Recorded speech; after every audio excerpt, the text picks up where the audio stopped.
Good afternoon, scallywags. Today we're going to recap what happened today. Why did my video get demonetized because of foul language? Well, that's because the market today was trash. And it's the way it goes. Took a lot of trades today, 400 orders. We traded 1, 2, 3, 4, 5, 6, 7, 8, 9 tickers. Again, trying to find something that would connect. A few stocks connected, but most of them I'm red on. What do you guys think of today? Dude, no, but I'm serious. I'm serious. My live stream got demonetized because I had cussed so much, and that's not cool. Take this as my formal apology, okay? Nonetheless, though, guys, I was able to climb out of the hole I dug, if you remember. Happened real quick to just highlight how the I should take this off, the level 2 blackout, and what's the other one? P&L. This sort of sums up the day. Started the day pre-market, got up green, but started to go red. Went red about $400, made a little bit of a comeback, and then boom. Okay, and that correlated with Riley, Nix, TRNR. They had some action, but then they sold off quickly, and the market really took a turn. All right, so I had to quickly adapt to what I was seeing. What I was seeing was not good. Let's just say that what I was seeing and what you guys saw. I mean, you guys saw it. It's not good. So I had to adjust. I had to slow down. I had to go on what I call defense. From there, it took a while. I did not come back to green very quickly. It took probably an hour before I was able to connect with AMST, ESGL, MLGO, but then I started to lose on it. So red on 3 tickers. No, green on 3 tickers, red on 6, at least. Coming with 554 green, gross. Okay, so hey, look, this is the way it goes in trading, right? You're gonna have some days where you just hit it out of the park, but there will always be weeks or days where it's gonna be hard to make money. You have to ease back. Otherwise you're gonna find yourself most likely taking large losses that really set things back. And it's the best practice is to avoid the large losses as best you can. Stuff happens in trading. We know that. Okay, so quickly I found myself down 2,000 with TRNR. Go over to that one. I guess I don't see it here. Let's see. We came to this one later in the day. TRNR was one of the ones we were watching out of the gates. Now, the thing with this one was out of the open, it shot up off of VWAP up to 163. I thought it was going to go. I thought we were going to start pushing pre-market high. Boom. That's when these red candles came in with quite a bit of aggression. So I quickly kind of stayed out of there. But then it curls. And this is when it does accelerate. And it goes all the way up almost to 220, does a kind of a choppy pullback, rips up to 254. And then here's the thing. This is where it fell apart here. It fell apart real fast. See that? Boom, boom, boom.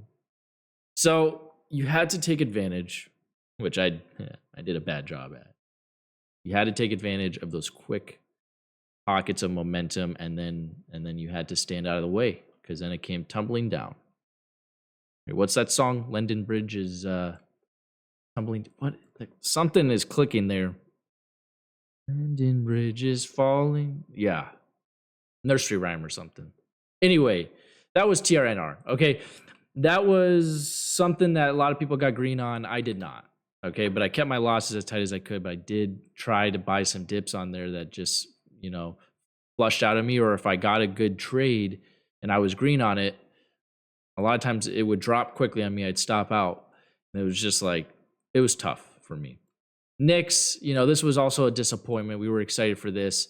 Does the pop at open, then hard drop, does kind of the same thing as TRNR, curls back up, but even before it could come back to the apex at 255, this thing dumps, and pretty soon it's fallen below VWAP with light volume, and that's a no-no. That's let it go. There's nothing you can do. You can't squeeze money out of these tickers that are just popping up, which you can make money there. But if you get smoked on the backside and you lose your money, you're not going to make it back very easily. So that was Knicks. All right. These were all like main stocks, and it's pop and drops. That's the kind of market we're in. Right. So how do you apply this to your trading? Are you happy with your discipline? We talk about the importance of reading the strength of the market. That's going to help you gauge when to size up, when to take more trades, when to hold longer, whatever. It's a bunch of things. It's not just one thing you do. It's a total change in your bias on the overall day. Maybe I've just lost my mind. All right. It is important. Because I saw some people, they really blew up on days like this, and it's like, it was pretty. We've had the slowdown a little bit yesterday. I think it was kind of showing signs that we were getting a little bit of shake. Now, every day is a new day. We get that. But I think there was a little indication that coming into today, we were going to have to just see. I didn't think, there's some days where it's like we've been in a slow market for a while, right? And then we get a huge runner one day. And then you're sort of thinking, okay, looks like that's going to set off the next round of momentum. And then you come in the next day super aggressive, right? That's an example of a smart trader reading the ebb and flow. They're not just showing up, taking a lot of trades because it's 50-50, it's hyper scalping, right? Now you can do that, but I think to get more consistent, you got to start anticipating these days like today, which sucked. So anyways, I got red, $2,000, right? And I got to speed this up because it's dragging. AMST. Now this one I jumped on a little bit later, but the nice thing about this one was the price was a little cheaper, but not too cheap. It did have a consistent pattern of grinding up, but then it would drop off hard, but I put in a bottom tail and it would hold and it would pretty steadily come back up. So I was able to pull $1,000 out of this. Now, this was disappointing. This was a critical trade here that I was scared to jump in on, and I was trying to get it going, but I was so scared. And this was from 4 to 434. It immediately flushed after it broke through the apex, but this was a critical trade that I missed on it. I made my money up in these areas, but I remember missing that one. But again, I didn't chase it after that. I said, you know what, I missed it. It went to 434, and it didn't last long. Another one that surprised me today. You guys, let me know in the comments, just to kind of hear what your thoughts on. ESGL was not on my radar until later on. This one had some nice strength that I caught. This one I think is really good for you guys to kind of see front side and back side. It's like a straight up front side, pretty clean, and then a pretty clean back side. Very almost textbook. Now, we didn't know it was going to stop out at 3. I thought it was going to pop through 3 at least. But as soon as we started to get the rejection here, I started to back off as I was anticipating possibly backside, and it looked like the start of a backside pattern. It really did, and I had already made a good run here, of which most I missed, but I think I caught it up in here, right on this 277 to 3. Made $1,000 on it. All right, another big number for me today was MLGO. This one was tough. Bigger spreads, if I remember right. And to 50-50, this one, it was, if you got a good entry, you were sitting pretty. If you didn't, you know, the bid would drop out and you'd be down big red real quick. So it was a double-edged sword, but what we had on this was a nice run. And by nice, I mean it was okay, because it did run for a while. And but it wasn't, let's just say this. Well, actually, no, when I go back and look at the price action, it wasn't bad.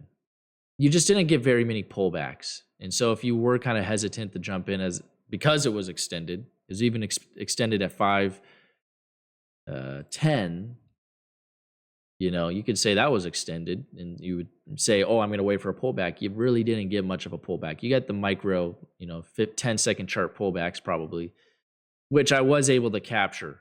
I was able to ride up this with some money, trading the momentum, but not, again, I was on defense mode. Defense, which is fine. And I was cussing a lot too, apparently, which is not me at all. I don't like cussing, but the emotions were running high. The Apple Watch, look at the camera. The Apple Watch giving me high heart rate warning. So look, even an experienced trader can get nervous. And so the fear kind of always stays, I think, for me. And maybe that's my Achilles heel, among other things. So, you know, maybe that's what we should do. Maybe that's how we should close out the video. What is your Achilles heel? I want that somebody, if you hear me saying this to your precious little eardrums, if you hear me, I want to know what your Achilles heel is, okay? All right, guys, that's just a quick rundown. Red to green to finish up today. Just want a quick little run through because I was kind of bored this afternoon. I said I got to come on here. All right. Anyways, guys, take that for what you can get out of it. We will catch you in the next video.